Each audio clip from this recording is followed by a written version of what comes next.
Hello students, welcome in this session of photosynthesis lecture number 12. In this lecture we are going to study about the factors affecting photosynthesis.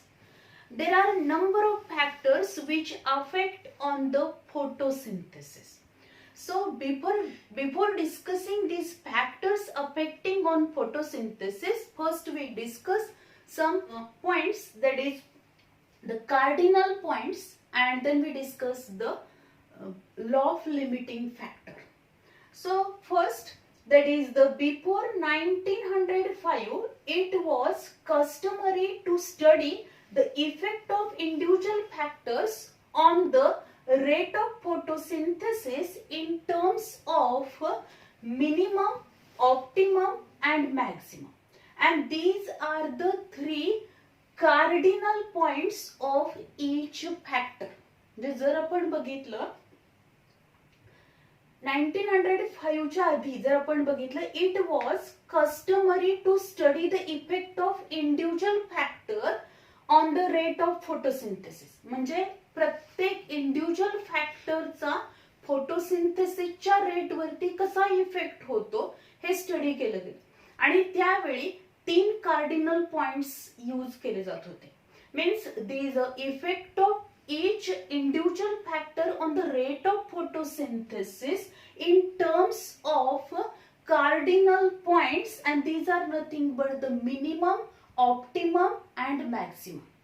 Whenever we consider any factor which affect on the rate of photosynthesis, it having the three cardinal points, and these are nothing but the optimum. Optimum points means this is the point at which the photosynthesis rate is maximum. आता जर आपण बघितलं, इथं आपण एक factor consider केला, that is effect of temperature on the rate of photosynthesis. Then the temperature at which the photosynthesis rate is maximum, this temperature is optimum temperature for the photosynthesis. म्हणजे ज्या टेम्परेचरला फोटोसिंथेसिसचा रेट हा maximum असेल त्याला आपण काय म्हणणार आहोत, ऑप्टिमम टेम्परेचर म्हणणार. तर फॉर एक्झाम्पल जर आपण बघितलं, C3 प्लांट्स मध्ये आपण बघू शकतो, in C3 plants 10 to 25 degree Celsius temperature is the optimum temperature.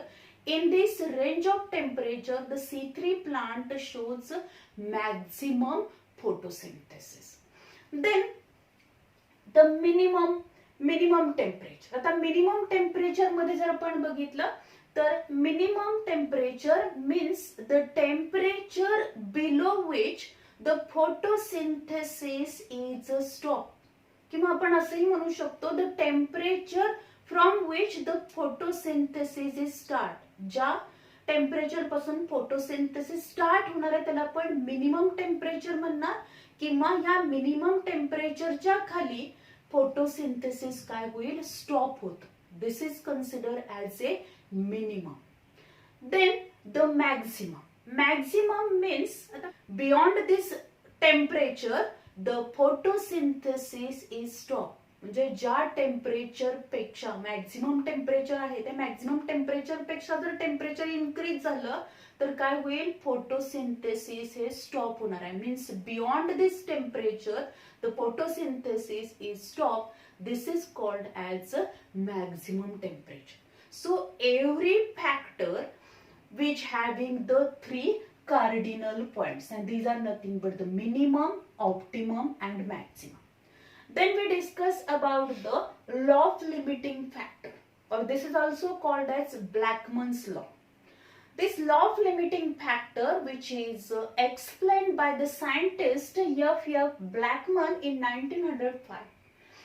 Then in this law of limiting factor, we observe that according to Blackman, if a chemical process is affected by more than one factor, then its rate will be determined by the factor which is nearest to its minimal value, and it is the factor which is directly affects the process if it's quantity is change.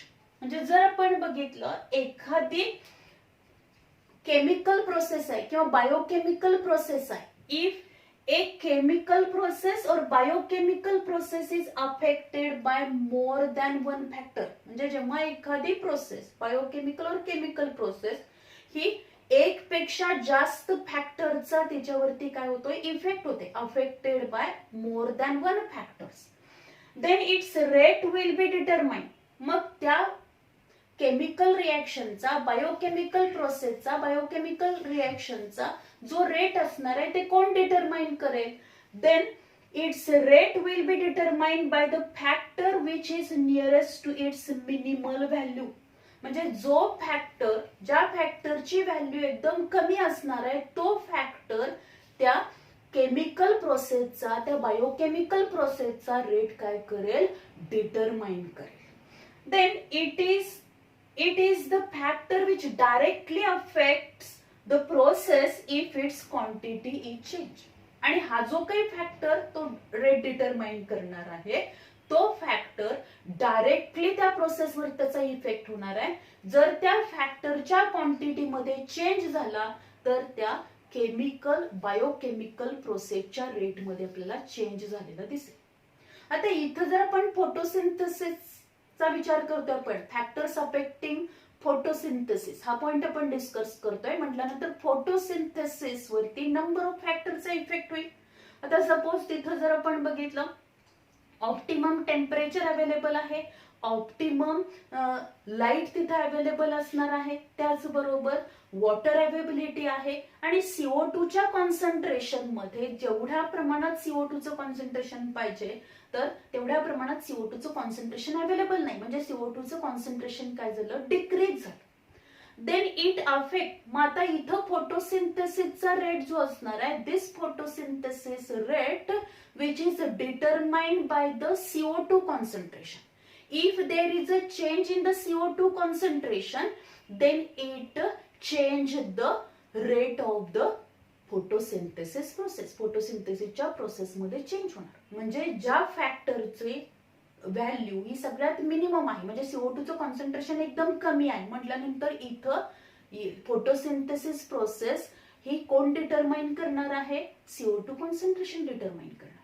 किंवा जर आपण बघितलं photosynthesis process आहे आणि त्या photosynthesis process वरती जे number of factors affect करतात, तिथं जर समजा ऑप्टिमम टेम्परेचर आहे, sufficient amount of light available आहे, CO2 कॉन्सन्ट्रेशन पण जेवढ्या प्रमाणात पाहिजे तेवढं CO2 कॉन्सन्ट्रेशन तिथे अवेलेबल आहे, and water is very less amount, एकदम कमी प्रमाणात वॉटर अवेलेबल आहे.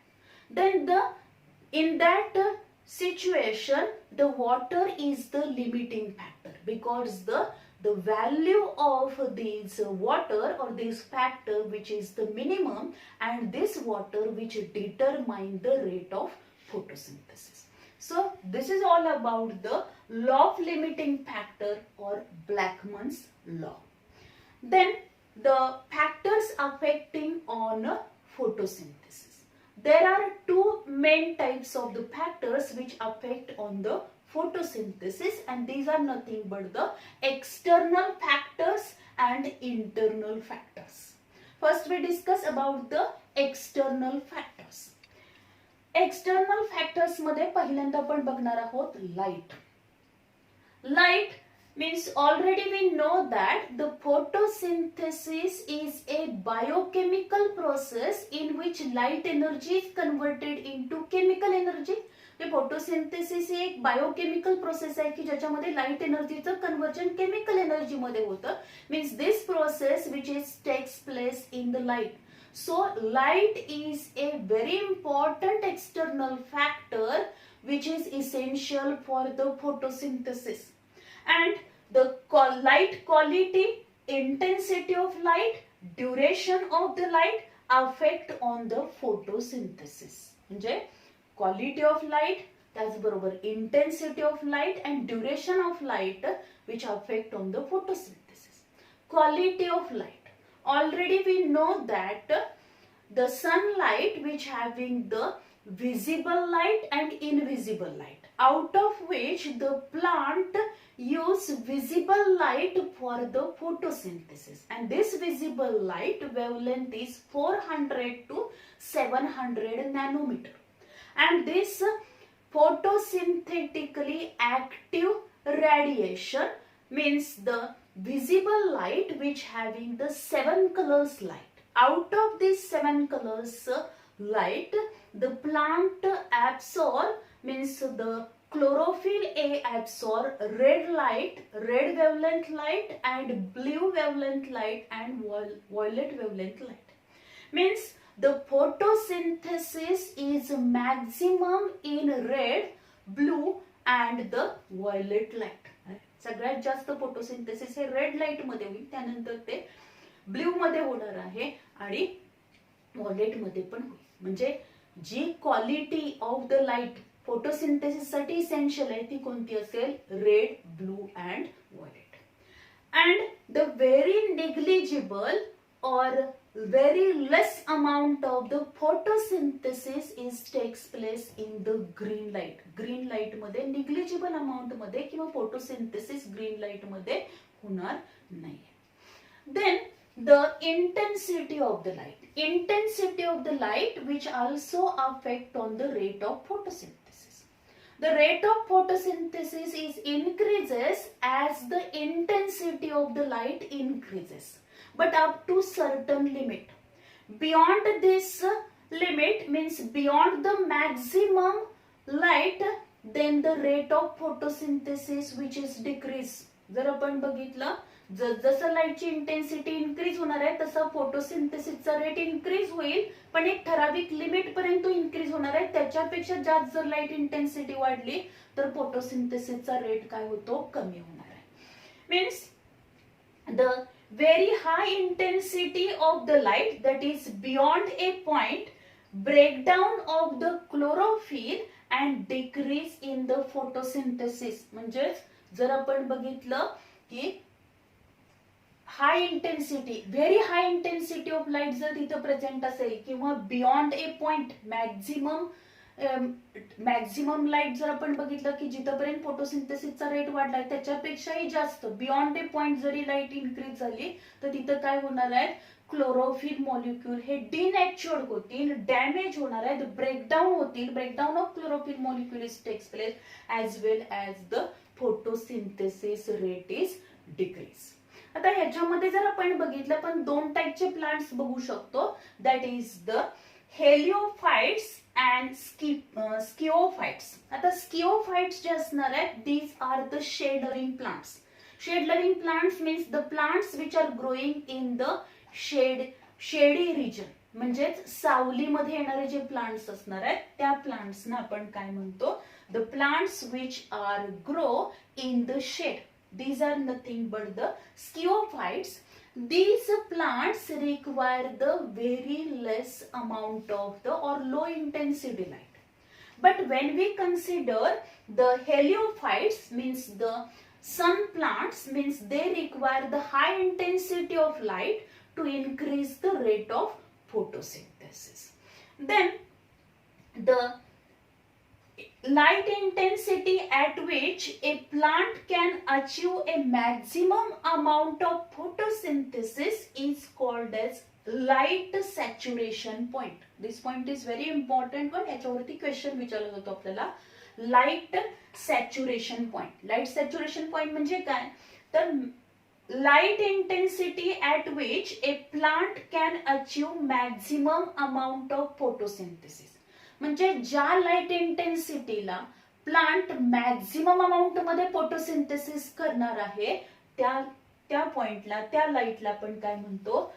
दिस point which is known as light saturation point. त्याला लाईट सॅच्युरेशन पॉइंट म्हटलं जातं. Then light saturation point occurs at 10% of the full sunlight. जर आपण बघितलं लाईट सॅच्युरेशन पॉइंट हा कधी होणार आहे? तर light saturation point occurs at 10% of the full sunlight. 10% full sunlight available झाली तरी काय होणार आहे? लाईट सॅच्युरेशन पॉइंट तिथं डेव्हलप होणार आहे. Then hence the except for the plants in the shade, that is the sciophytes, or the dense or in the dense forest, light is rarely a limiting factor in the nature. म्हणजे जर आपण बघितले फक्त जे dense forest मधले plants आहेत त्याचबरोबर काही प्लांट्स जे शेड मध्ये येणारे जे प्लांट्स असतील दॅट इज द स्किओफाइट्स असतील ते सोडले तर बाकी ठिकाणी आपल्याला नेचर मध्ये रेअरली लाईट हा लिमिटिंग फॅक्टर आपल्याला पाहायला मिळेल. Then duration of the light. Plants require 10 to 12 hours light for the photosynthesis, and this duration of the light which is sufficient for the photosynthesis. So this is all about the light. Then we discuss the next external factor which is nothing but the carbon dioxide concentration. Carbon dioxide concentration, already we know that in the atmosphere 0.03% to 0.04% carbon dioxide is present. जर आपण बघितलं atmosphere मध्ये carbon डायऑक्साइडचं concentration किती आहे 0.03% to 0.04%. If there is a slight increase in the carbon dioxide concentration, then rate of photosynthesis is increased. Means if the carbon dioxide concentration is increases up to 0.05%, then there would be increase in the rate of photosynthesis. But if the carbon dioxide concentration is increased more, that is up to 0.1%, then the rate of photosynthesis which is decrease or the photosynthesis which is stop. Photosynthesis stop होईल means this is a toxic effect. हा effect कसा होणार आहे toxic effect असेल. आणि जेव्हा काय होईल स्लाइट जर इन्क्रीज झाला कार्बन डायऑक्साइडच्या कॉन्सन्ट्रेशन मध्ये तर फोटोसिंथेसिसचा रेट इन्क्रीज होणार आहे त्याला आपण फर्टिलायझेशन इफेक्ट म्हणतो. But if the photosynthesis rate is decreased due to increase in the CO2 concentration, म्हणजे CO2 चे कॉन्सन्ट्रेशन जास्त प्रमाणात वाढलंय तर फोटोसिंथेसिस हे काय होणार डिक्रीज होईल स्टॉप होईल तेव्हा त्याला आपण काय म्हणणार आहोत this is the toxic effect on the photosynthesis, toxic effect of carbon dioxide on the photosynthesis. Then the plants can't absorb the CO2 from the environment is known as a CO2 compensation point, or it is also known as a threshold value.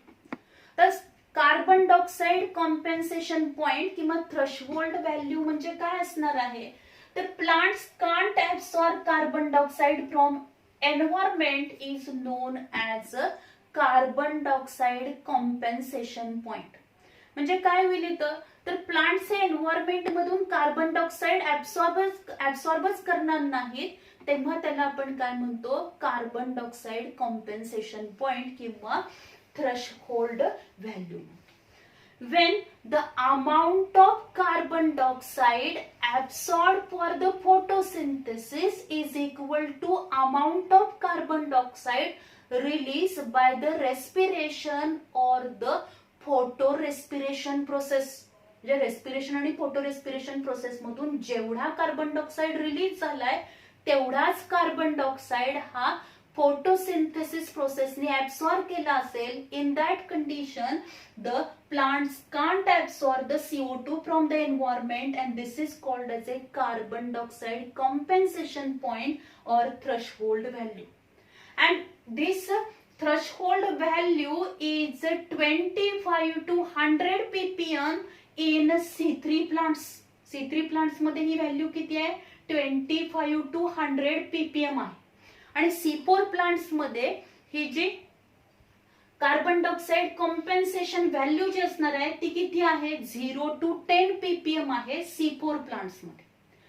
In C4 plants the low compensation value is greater efficiency of CO2 fixation through the PEP carboxylates. म्हणजे जर आपण बघितलं C4 plants मध्ये ही जी काय low compensation value जी आहे, low compensation value of carbon dioxide is greater efficiency of the carbon dioxide fixation, की ज्यामुळे काय होईल, कार्बन डायऑक्साइड फिक्सेशनची इफिशियन्सी काय होणार आहे, वाढणार आहे through the PEP carboxylase enzyme. म्हणजे पेप कार्बॉक्सिलेज एन्झाईम मार्फत हे काय करणार आहेत, ऍटमॉस्फिअर मधला कार्बन डायऑक्साइड फिक्सेशनची इफिशियन्सी इनक्रीज होईल whenever there is a low compensation value in the C4 plants. C4 plants मध्ये ही लो कॉम्पेन्सेशन व्हॅल्यू जी आहे which is greater efficiency for carbon dioxide fixation through the PEP carboxylase. So in this way the carbon dioxide concentration which affect on the rate of photosynthesis, if there is a slight increase in the carbon dioxide concentration, then the rate of photosynthesis is increased. But if the carbon dioxide concentration is increased beyond the limit, then the photosynthesis rate is the steady or the which is decreases. If you observe this graph, जर आपण हा graph बघितला तर या graph मध्ये आपल्याला दिसेल, this graph is plotted, that is carbon dioxide concentration against the rate of photosynthesis. Here we observe that as the carbon dioxide concentration is increases, the rate of photosynthesis is increases. Means there is a slight increase in the carbon dioxide concentration, then rate of photosynthesis is increased. Beyond this maximum concentration, जर आपण बघितलंय maximum concentration carbon dioxide concentration पेक्षा जेव्हा carbon डायऑक्साइडचं concentration increase होईल, means beyond the limit when the carbon dioxide concentration is increase, then the rate of photosynthesis which is a steady one, rate of photosynthesis which is not increased, which is affected, which is decreased, or the rate of photosynthesis which is steady one, or the photosynthesis is stop. photosynthesis stop होईल, तिथं photosynthesisचा rate increase होणार नाही, एक ठराविक limit पर्यंतच हा photosynthesisचा rate वाढणार आहे. त्याच्या पुढे कार्बन डायऑक्साइडचं कॉन्सन्ट्रेशन जर त्याच्याही पेक्षा जास्त वाढलं तर फोटोसिंथेसिसचा रेट इनक्रीज न होता तो डिक्रीज होतो, फोटोसिंथेसिस स्टॉप होणार आहे. So this is all about the carbon dioxide concentration. Then next जर आपण बघितला, नेक्स्ट फॅक्टर आहे टेम्परेचर. तर temperature which is also one of the external factor which affect on the rate of photosynthesis. The specific plants means the plants which are growing in the specific environmental condition, they require the specific temperature because they adapt that environmental condition, and for the photosynthesis they require this optimum temperature. And this temperature which not affect on the light reaction, but temperature which affect on the dark reaction or the biochemical reaction, because as the temperature increases then it affect on the enzymes activity. enzymeच्या activity वर त्याचा effect होणार आहे. as the temperature is increases then stomata are closed, stomata close होतील, and as the stomata are closed then carbon dioxide which is not available for the dark reaction, म्हणजे carbon डायऑक्साइडचे exchange होणार नाही stomata मधून आणि त्यामुळे carbon dioxide available होणार नाही, कारण स्टोमाटा क्लोज होतील. जसं टेम्परेचर इनक्रीज होईल तसं प्लांट काय करणार आहे, स्टोमाटा क्लोज करेल to reduce the rate of transpiration, and it affect on the rate of photosynthesis. photosynthesis वर त्याचा इफेक्ट होईल. Means when we observe the temperature, this optimum temperature which is required for the C3 plants. आता C3 plants साठी optimum टेम्परेचरची requirement किती आहे, the 10 to 25 degree Celsius temperature is the optimum temperature for the C3 plants. In that temperature the C3 plant shows maximum rate of photosynthesis. Then In C4 plants, the optimum temperature is 30 to 45 degrees Celsius. In that optimum temperature, the plant shows the maximum rate of photosynthesis. Plant मध्ये आपल्याला maximum photosynthesis पाहायला मिळेल. Then in some plants, काही xerophytic plant जे असणार आहे, these xerophytic plants which shows the maximum photosynthesis at 55 degrees Celsius temperature. For example, अपुंशिया. जर अपुंशिया आपण बघितलं, अपुंशिया त्याला मराठीमध्ये आपण निवडुंग म्हणतो, की याच्यामध्ये जर आपण बघितलं हे झेरोपॅटिक प्लांट आहे, डेझर्ट रिजन मध्ये, डेझर्ट एरियामध्ये येणारं प्लांट आहे. And in that plant we observe that the photosynthesis which is takes place at 55 degree Celsius, and this is the maximum photosynthesis which is observed at that temperature. So the temperature which affect on the rate of photosynthesis, the plants require the optimum temperature to shows the maximum amount of the photosynthesis. If temperature is decreased, then the rate of photosynthesis is also decreased. If the temperature is increased beyond the maximum temperature, then photosynthesis which is stopped, because stomata are closed, as well as the enzymes which are essential for the dark reaction, these enzymes are denatured by the high temperature. Then the oxygen. Oxygen मध्ये जर आपण बघितलं, small quantity of oxygen is essential for the photosynthesis. एकदम कमी प्रमाणात oxygen हा photosynthesis साठी essential. But if the oxygen concentration is increases, then it affect on the rate of photosynthesis. Means if the oxygen concentration is increases in the environment, then there is a photorespiration in C3 plants, as well as this photorespiration which is known as a Warburg effect. त्याला आपण काय म्हणणार आहोत, वॉर्बर्ग effect पण म्हणतो. म्हणजे जेव्हा एकतर ऑक्सिजन हा अगदी थोड्या प्रमाणामध्ये फोटोसिंथेसिस साठी लागणार आहे, small quantity of oxygen is essential for the photosynthesis. पण जर एन्व्हायरमेंट मध्ये ऑक्सिजनचं कॉन्सन्ट्रेशन इनक्रीज झालं, तर अशा वेळी काय होणार आहे, तर C3 प्लांट्स मध्ये आपण बघितलेले आहे की त्या C3 प्लांट्स मध्ये काय होईल, instead of the C3 cycle there is a photorespiration. तिथे काय होतं, फोटोरेस्पिरेशन होणार आहे.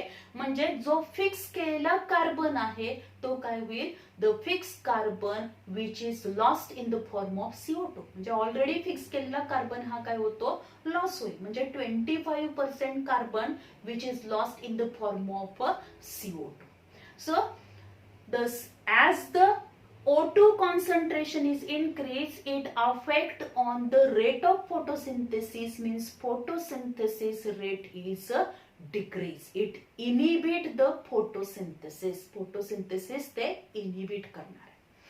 Then next आहे water. Next factor जर आपण बघितला तर कोणता आहे, water. Already we know that water is the raw material which is essential for the photosynthesis. कारण आपण बघितले फोटोसिंथेसिसचे डेफिनेशन करतानाच आपण सुरुवातीला सांगितले, photosynthesis is a biochemical process in which complex organic food material is synthesized from the simple inorganic component like carbon dioxide and water. So water is the raw material for the photosynthesis. So it is an essential factor, and if the water is not available in sufficient amount, then it affect on the rate of photosynthesis. इथे जर आपण बघितलं, water stress causes the closure of stomata and leading to low availability of the CO2. म्हणजे जेव्हा water stress condition develop होईल, म्हणजे एकदम कमी प्रमाणात जर वॉटर अवेलेबल असेल, अशा वेळी प्लांट्स काय करणार आहेत, तर त्याचे स्टोमाटा क्लोज करतील. कारण का, तिथं जे ऍब्सिसिक ऍसिड हे plant growth hormone, that stress condition which is their quantity which is increased and which is responsible to close the stomata. So in the water stress condition, stomata are closed, and as the stomata are closed, there is a no exchange of gases, means carbon dioxide which is not available for the photosynthesis. photosynthesis साठी carbon dioxide available होणार नाही, आणि carbon dioxide जर available झाला नाही तर dark reaction होऊ शकत नाही, म्हणजेच there is a no synthesis of the food material. So it affect on the availability of the carbon dioxide, then the loss of turgidity in the cells. Cells मध्ये जर आपण बघितलं तर सेल मधली काय होणार आहे, टर्जिडिटी लॉस होईल, कारण वॉटरचं मेन फंक्शन काय, maintain the turgidity in the cell. सेलची टर्जिडिटी मेंटेन करण्याचं काम हे वॉटर करणार आहे. कारण जर आपण बघितलं सेलमध्ये, सेलच्या सायटोप्लाझम मधला मेजर कंपोनंट काय आहे त्याच्यामध्ये, when we observe the cell cytoplasm, 90 to 92% water is present, and this water which maintain the turgidity of the cell. As well as if there is a water stress condition, it also affect on the leaves, means the wilting of the leaves can be takes place. म्हणजे leaves हे काय होणार, wilt होणार आहेत, brown होतील, ते dry व्हायला लागतील, आणि त्यामुळे काय होणार, क्लोरोफिल कंटेंट हा काय होणार आहे, लेस अवेलेबल होईल. As there is a wilting of leaves, it also affect on the rate of photosynthesis. So these are the different external factors which affect on the rate of photosynthesis. Then we discuss about the internal factors. There are different internal factors which are present in the plant which affect on the rate of photosynthesis, and these are nothing but the quantity of the chlorophyll. जर आपण बघितले जे काही chlorophyll आहे त्या chlorophyll किती quantity मध्ये chlorophyll present असणार आहे लीव्स मध्ये, त्याच्यावरती फोटोसिंथेसिसचा रेट डिपेंड असणार. जर एक कमी प्रमाणात जर क्लोरोफिल तिथे अवेलेबल असेल तर फोटोसिंथेसिसचा रेट काय होणार, डिक्रीज होणार. Means the quantity of chlorophyll which affect on the rate of photosynthesis. जर आपण बघितलं काही प्लांटच्या लीव्स मध्ये आपल्याला व्हेरिगेटेड लीव्स पाहायला मिळतील, म्हणजे वेगवेगळे कलर्स तिथं लीव्स मध्ये आपल्याला पाहायला मिळतात. As compare to these green leaves, the variegated leaves shows the less amount of the photosynthesis. Means जर आपण बघितलं जे ग्रीन लीव्स आहेत त्याच्यामध्ये फोटोसिंथेसिसचा रेट हा हाय असणार आहे, आणि व्हेरिगेटेड लीव्स मध्ये फोटोसिंथेसिसचा रेट हा काय असेल, कमी असेल, म्हणजे तिथं कमी प्रमाणात फोटोसिंथेसिस होणार. Then the thickness of the cuticle and epidermis of the leaf. म्हणजे जर आपण बघितलं जे काही लीव्स आहेत त्या लीव्स मध्ये जर आपण बघितलं तर लीव्हची जी इपिडर्मिस आहे, इपिडर्मल सेल ज्या असतात त्या इपिडर्मल सेल्स वरती असं हे क्युटिकल प्रेझेंट असतं, आणि त्या क्युटिकलचा थिकनेस त्याचबरोबर इपिडर्मिस, लीफच्या इपिडर्मिसचा जो थिकनेस आहे which also affect on the rate of photosynthesis. म्हणजे जर आपण बघितलं क्युटिकल जर असेल ते एकदम थिक नसेल तर त्याचा इफेक्ट हा फोटोसिंथेसिस वरती होणार आहे. Then also the size and distribution of intercellular space. म्हणजे जर आपण बघितलं ह्या epidermis, below this epidermis there are presence of the number of mesophyll cells present असतील, आणि या मिझोफिल सेलच्या मध्ये जो इंटरसेल्युलर स्पेस आहे, the distribution of this intercellular space, then distribution of the stomata, म्हणजे इपिडर्मल सेलच्या मध्ये मध्ये असे काय असतील, गार्ड सेल्स प्रेझेंट असणार, आणि या दोन गार्ड सेलच्या मध्ये जे अपर्चर फॉर्म होतं त्याला आपण स्टोमा म्हणतो. असे नंबर ऑफ स्टोमाटा हे या अप्पर आणि लोअर इपिडर्मिसला प्रेझेंट असणार. आता या स्टोमाटाचं डिस्ट्रीब्युशन कसं झालेलं आहे, म्हणजे अप्पर इपिडर्मिसला स्टोमाटा जास्त आहेत का लोअर इपिडर्मिसला स्टोमाटाचा नंबर जास्त आहे, त्यांचं डिस्ट्रीब्युशन कसं आहे, त्यांचा नंबर किती आहे, त्याचबरोबर या सेल्स मध्ये, सेलच्या मध्ये असलेला इंटरसेल्युलर स्पेस जो असणार आहे, the distribution of this intercellular space and the stomata which also affect on the rate of photosynthesis. Then the development of chlorine and other tissue, म्हणजे लीव्स मध्ये डेव्हलप झालेल्या ज्या डिफरंट टिश्यूज आहेत, त्याचबरोबर क्लोरेनकायमा tissue जे असतील, their development which also affect on the rate of photosynthesis. Then also we observed that after photosynthesis there is a synthesis of sugar, glucose synthesized होणार आहे, and from this glucose molecule there is a formation of the starch, polysaccharide form. If the accumulation of this photosynthetic product means sugar in the cell, then it decrease the rate of photosynthesis. म्हणजे photosynthesis complete झाल्यानंतर जी sugar form होणार आहे, जे photosynthetic product जो असणार आहे, त्या प्रॉडक्टचं अॅक्युम्युलेशन जर सेल मध्ये झालं तर काय होणार आहे, जे नेक्स्ट कंटिन्युअसली फोटोसिंथेसिसची प्रोसेस सुरू राहणार आहे. डे टाइमला फोटोसिंथेसिस सुरू राहणार आहे, आणि मग यावेळी जर समजा हा जर फोटोसिंथेसिसचा प्रॉडक्ट म्हणजेच शुगर ही जर लिव्ज मध्ये अॅक्युम्युलेट झाली तर फोटोसिंथेसिसचा रेट काय होतो, डिक्रीज होतो. So these are the different internal factors which also affect on the rate of photosynthesis. So this is all about the factors affecting photosynthesis. Then we discuss about the next point, that is significance of photosynthesis. There are different significance of the photosynthesis, and these are nothing but the first significance असेल, by the photosynthesis process light energy is converted into chemical energy. And this chemical energy which is available to the living organism, म्हणजे photosynthesis ही एक biochemical process आहे. By this biochemical process light energy is converted into chemical energy. फक्त याच biochemical प्रोसेसनी light एनर्जीचं conversion chemical energy मध्ये होणार.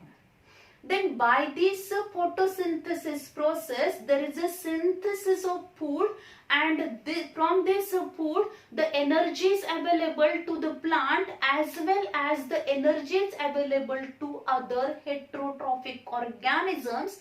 Means all living organisms, they are directly or indirectly depend upon the photosynthesis process to fulfill their energy requirement.